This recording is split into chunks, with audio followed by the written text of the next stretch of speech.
first order of business on this episode of Coffee Talk. We have a little bit of controversy jumping off in the world of hip hop, as usual.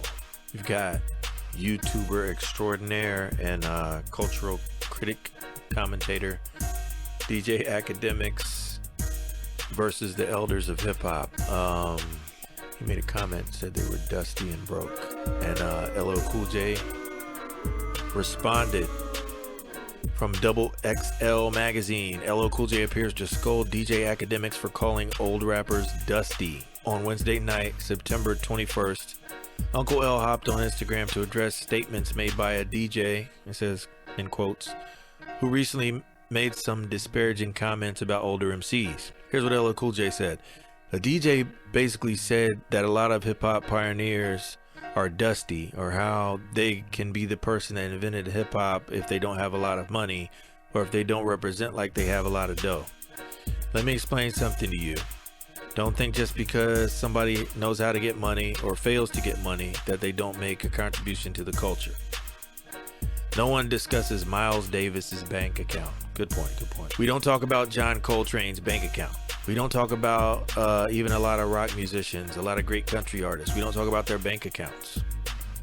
The idea that you have to have money or else you don't have any value is a bad idea, and it's a misinformed way of looking at the world and the culture.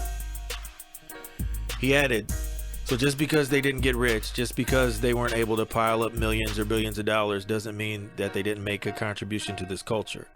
They created an industry that we all eat off of. They created an industry that you eat off of. Think before you speak, he concluded. The statement originally by Academics on Twitch was, them old rappers, man. Have you seen some of these old rappers who be like, yo, they're the foundation of hip hop? Them niggas be looking real dusty. I kid you not. And none of y'all try to come for me because I don't fuck with y'all either. I'm just telling y'all the truth. Okay, I know this is really surprising to me, but I have a take on it, and here's my take on it. Some say the music business is 50% music and 50% business. You know the cliche of right brain versus left brain, logic versus emotion. They say artists tend to be more emotional and business people tend to be more logical. In the music business, the most successful in the industry tend to be the most adept at balancing the two. The forefathers of any craft or art form represent its early foundation. As the art inevitably evolves, the tree expands from these simple seeds into a network of many complex branches. Often this evolution can place the art in a state that may be unrecognizable in contrast to its original, most pure form. Hip-hop today, when placed alongside its early days, almost seems like its polar opposite. It went from being anti-pop culture to becoming pop culture. In the 90s, going pop was a cardinal sin and it was viewed as selling out. Now some artists enter the game with the expressed intent of selling out the most. In the bygone era of hardcore hip-hop, quote-unquote true heads, now known pejoratively as old heads, would rally against any attempt of R&B or New Jack Swing to enter their well-guarded threshold. Acts like Vanilla Ice and MC Hammer, while wildly popular and successful with a mainstream audience, often felt the sting of being shunned by a core audience of so-called real hip-hoppers. Over the years since its inception, hip-hop music has become a multi-billion-dollar industry and a global culture. Its branches have grown throughout the worlds of music, fashion, film, and business, as well as overtaking social media in the form of hip-hop gossip channels and clout-chasing antics. It's gotten to the point where the music itself that originally sparked the movement now plays the background in everything else around the music, from intimate relationships and the infidelity therein, to real street beef, to legal woes, and competition over financial status.